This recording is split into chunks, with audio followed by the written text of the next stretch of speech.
When oh, okay. I'm ready. Hi, everybody out there. Oh, Happy New Year. I haven't seen y'all since December, so hey, it's good to see you. It's good to start this year. Um, when Kathy Dana sent out the notice to all of us speakers about the theme for the month, manifesting peace as a spiritual community, I got to admit, I went, huh? Uh, what am I going to say about that? I just stuttered, kind of, hmm. But this is what I do. I let go. I say, God is all of the infinite wisdom of all that is. I just tap into that. Surely, Lord, surely there's something that will come through. And it did. And it did get me to thinking about peace as a quality of God, peace as a value that we claim to hold so dear. And so then I began to think about, when do I feel peaceful? What do I need in order to be at peace?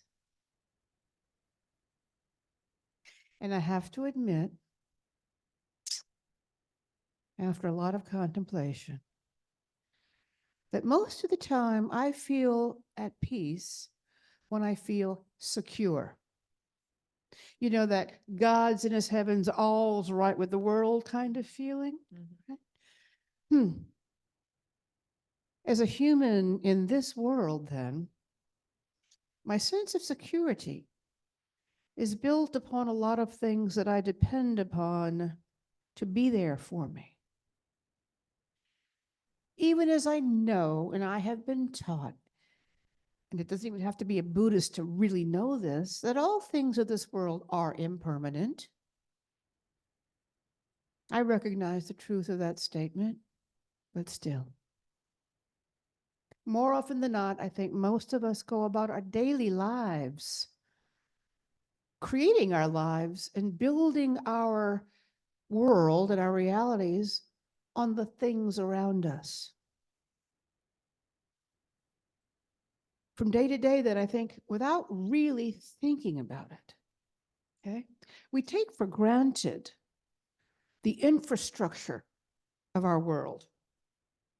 We look upon it to be solid and dependable. When I flip that switch, light's going to come on. When I turn that knob, the heat's going to come on. I have running water. I've got a car. I've got streets to ride on. I've got a grocery store where there's unlimited food for me to buy and cook. Telephones, television, all kinds of things that I don't really think about, but that I use and rely upon to make my life feel dependable. I mean, even in our relationships, which can be awfully difficult, we have them. We have family, we have friends, that many of whom will always be there for us, even if we don't talk to them all the time. The institutions that shape us. We go back to our high schools for reunions, and we wander the halls, and we think about our glory days or our not so great glory days of high school, We reminisce about things. In my case, we go to church, and in my case, where I come from, I went to the church where my parents were baptized, where they were married as young adults, and whereas I and my brothers were baptized as we were born, where I made my first communion. It was part of my life, right? We feel secure and comfortable in the reliability of these physical institutions and things. These represent for us, many of us, the continuity of life. And in a way that I think we think upon all this stuff as the bottom line, that which we can stand on, that foundation from which we grow to be who we are, and is always going to be there for us. And why do I call it the bottom line?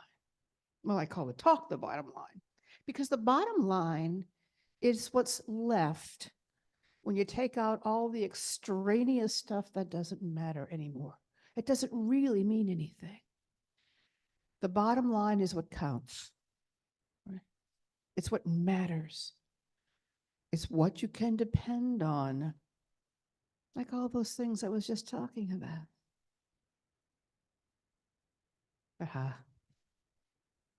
How quickly Mother Nature can disabuse us of our notion about the permanence of these things that we all take for granted. I know this from personal experience because I was born in New Orleans and grew up in New Orleans and in this little town called Bay St. Louis on the Gulf Coast, 60 miles away from New Orleans. And all my family was still there when Hurricane Katrina hit in 2005. Now, at that time, I had gone to Illinois because my daughter had the nerve to give birth to my grandson prematurely, and she needed help. And Katrina hit. None of my family died, thank God, and I'm so grateful for that. But many of them lost everything. And I mean everything that they could not pack in their car as they ran. I didn't know where they were for days, couldn't find them. My childhood home was washed away, as was my church, as was the school that was 112 years old strong when I graduated in 1967. All the places that I'd hung out at as a child and a teenager. You got a lot of news about New Orleans, but you didn't get so much about Bay St. Louis, which was obliterated. Everything was washed away. It was gone.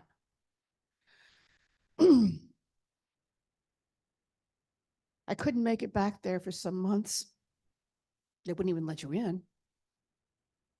And it was devastating.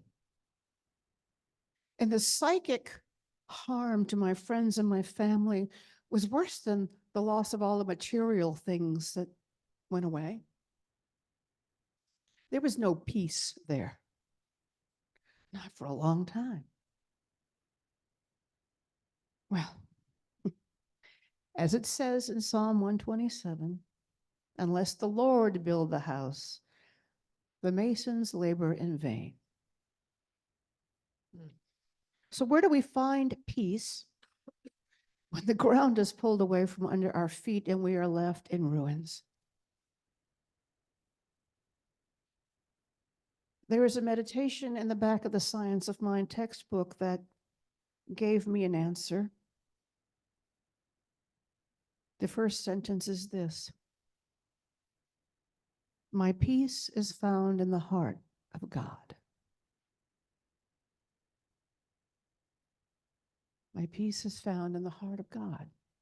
And the mystic Joel Goldsmith said that the world of man is temporary, but the word of God is eternal. Nice play on words, Joel. And in the words of another mystic and spiritual master, Jesus of Nazareth, peace I leave with you, my peace I give unto you. Not as the world giveth I unto you. Because the world giveth and the world taketh away. True peace is found at the heart of God. And the heart of God, as Amy was already singing, is in you. Now, does this mean that we shouldn't have houses or form attachments to people and things of this world? Nah, not at all. I mean, how empty and dreary our lives would be if we held ourselves apart from and isolated from the deliciousness of this world. The earth is the Lord's and the fullness thereof. Let us rejoice in it and be glad. The challenge to us as spiritual seekers and practitioners is to delight in this world while remembering where the real bottom line is in the kingdom of heaven that lies within us. That place that keeps us tethered to and centered in spirit, in the eternal, in the infinite possibility that is each moment. In New Thought, Ancient Wisdom, we teach that we have the right and the power to co-create our reality. We teach that the law of creation, by which God created us, is ours to use because we are manifestations of God, right? And we teach that the things of this world are here to enjoy. We teach that it's good and wonderful to claim abundance and joy and relationship, the creature comforts of this world. And there's nothing wrong or bad about having money in the bank, a nice place to live, a decent car to drive. We have prayer chaplains here, right? Who remind us that we can declare our good and it shall manifest as we believe. And we do this through affirmative prayer and deep faith. And it's powerful and it's heady stuff because it works. It works.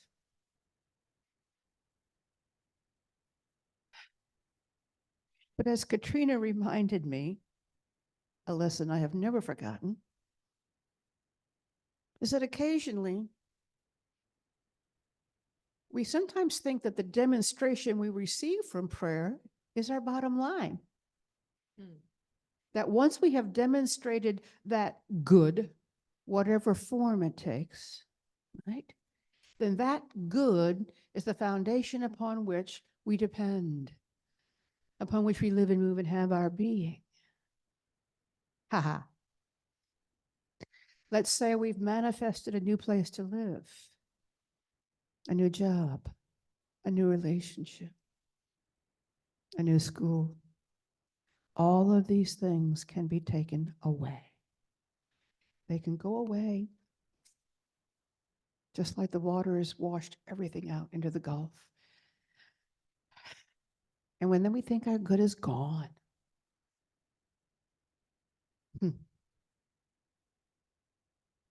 Been there. It hurts, you know. It really does hurt. We have and we are living in a human experience in a world of form. And so we do have to go through all the stages of grief and mourning, rage and sadness because the loss is real. Because farms are real for as long as they last. And it hurts. So if I am to find peace in the midst of all of that, I must search for it within my own heart. In my sense of myself as the beloved child of the Most High God. Because when my demonstration of good is gone, where's the bottom line? The bottom line is that the law of creation is accessible and available all the time. It never ceases. It never goes away. The law of spirit is the bottom line you go to when everything else lets you down. This is the peace that surpasses understanding, and this is what you can count on. St. Catherine of Siena said, if something my heart cherishes is taken away, I just say, Lord, what happened? And 100 more appear. She was cool. So knowing that we have to start with peace being within our heart, found in the heart of God, which is within our hearts. Then let's move on to how do we create peace in and as a spiritual community? Remember when I said there was no peace along the Gulf Coast after Katrina hit? And that was true. for a long while, but peace returned. And it wasn't legislated, it wasn't enacted, it didn't come from headlines. It came from people crawling back out, turning to each other and reaching back and lifting each other up. People came together to give whatever they could find, whatever they had: fresh water, shoes, clothing, food, everything, everything, lodging, comfort, no questions asked. It didn't matter who you were, where you came from. There was an open heart that was moving, living, being, and creating among all of these survivors a sense of, you matter, I care, it's going to be okay. Here's a bottle of clean water to drink. You know, they gave each other peace and compassion and love and understanding. And all those incredible stories, which I saw, witnessed personally, and heard from my friends and family, they didn't make the headlines as much as the destruction of Katrina did. But they were far more powerful than the hurricane itself. True peace does not rely upon us feeling secure in the world, because if it did, we would never have it. My peace I give to you. Not as the world giveth, give I unto you. I, the Christ consciousness, the one, gives the peace that surpasses understanding.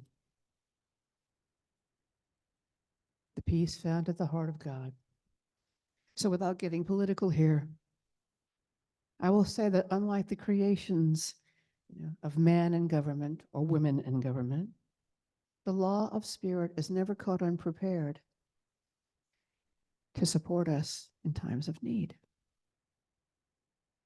As Joel Goldsmith said, thus our safety is taken out of irresponsible or careless hands and placed where it belongs, in God's hands.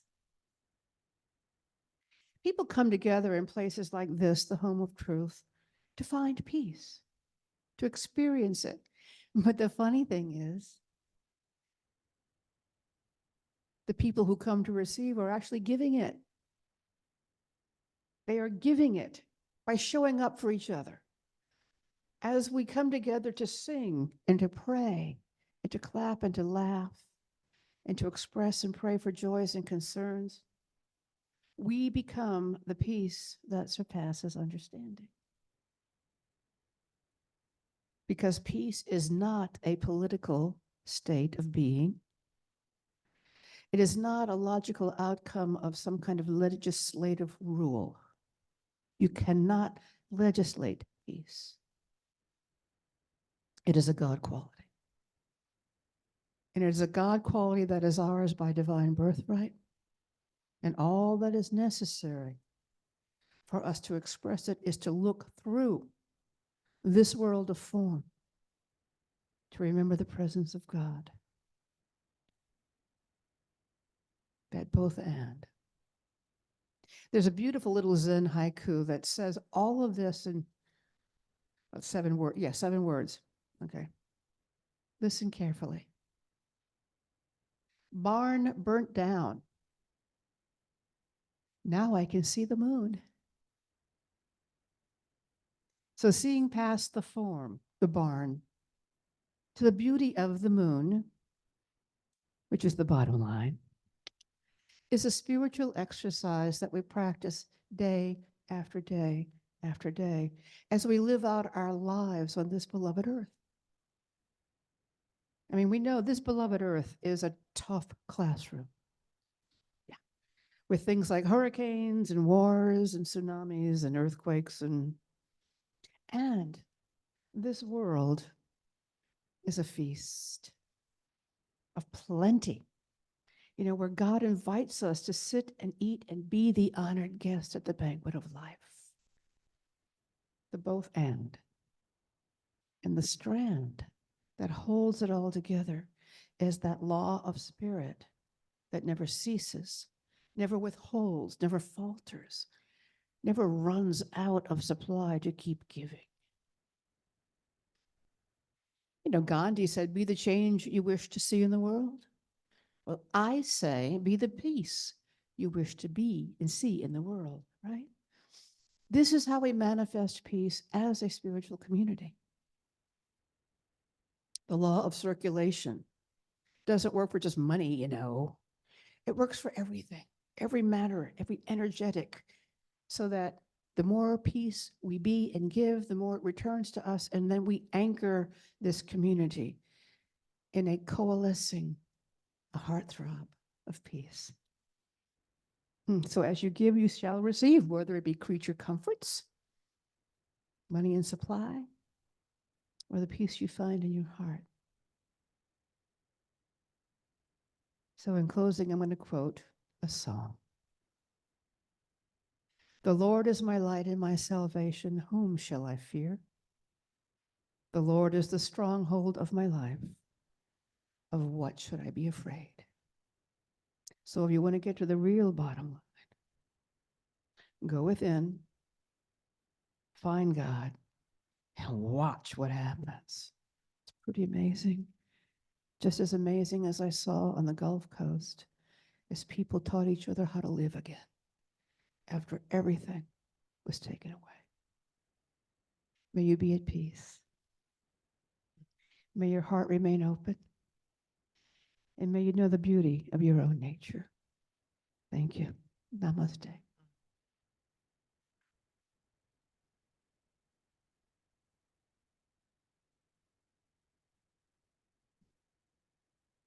Let us pray. Thank you. Yeah. From that place which is eternal, all giving, ever flowing, a fountain of joy, love, peace, compassion, understanding, money supply, comfort, all those things that we have need of, the Lord knows and gives. I'm grateful to know that this is the sum, the source, the essence of all that I am, and it is the bottom line, the foundation upon which I stand, upon which I live and move and have my being, because I know it is eternal, it is real, it never fades, never withholds anything. I accept this truth for all. Everyone here, everyone within the sound of my voice, those watching remotely, all beings on all planets, even planets we had not yet discovered. There's only one. And in that one is all there is, all that is needed. And I'm grateful to know that it is here, in this moment, in this nanosecond, this ground I stand on, this holy ground, the sacredness of it does not need to be reached for or borrowed. It is simply here for us. And as I know that to be true, how good it is to know that that law of circulation, that law of creation, that law of God allows for each of us the ability to create the joys that make our eyes shine, that make our hearts open, that bring us courage in times of challenge and peace in the midst of it all. I claim this, I give thanks for it, and I release my word into that law, which receives it with loving and totally capable hands to give back. And it gives back so much. 100 more appear. Ashe. And so it is.